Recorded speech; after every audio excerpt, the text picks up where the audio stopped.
उपमुख्यमंत्री एकनाथ शिंदे यांचा संभाजीनगरचा दौरा रद्द झालेला आहे। वैजापूर गंगापूरला होणाऱ्या प्रचार सभा त्यामुळे आता रद्द झाल्यात। उपमुख्यमंत्री शिंदेंचा हा संभाजीनगरचा दौरा होता, मात्र आता हा संभाजीनगरचा दौरा रद्द करण्यात आलेला आहे आणि त्यामुळे त्यांच्या होणाऱ्या प्रचार सभा सुद्धा रद्द झालेल्या आहेत। वैजापूर आणि गंगापूरला उपमुख्यमंत्री एकनाथ शिंदे यांच्या प्रचार सभा होणार होत्या, मात्र आता या सभाही रद्द करण्यात आल्या आहेत। विशाल करोळे आमचे प्रतिनिधी आपल्याबरोबर आहेत, आणखी सविस्तर तपशील जाणून घेऊया। विशाल, उपमुख्यमंत्र्यांचा संभाजीनगरचा हा दौरा होता शिंदेंचा, मात्र हा दौरा रद्द झाल्याचं कळतंय, काय नेमकी कारण आहे?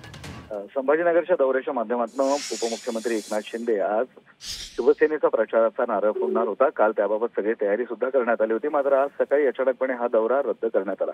खरं तर वैजापूरमध्ये आणि गंगापूरमध्ये दोन्ही ठिकाणी शिंदेच्या शिवसेनेची आणि भाजपची थेट लढत आहे, त्यामुळे दोन्ही पक्षांच्या कार्यकर्त्यांमध्ये राजकीय घमासान सुरू असल्याचं चित्र आपल्याला त्या ठिकाणी दिसते आणि त्यात आता एकनाथ शिंदे यांचा दौरा रद्द करण्यात आलाय। पुढील दौऱ्याची तारीख सुद्धा कळवण्यात आलेली नाहीये, त्यामुळे नक्की दोन्ही पक्षांमध्ये चालू काय अशा चर्चांना पुन्हा एकदा उधाण आलंय।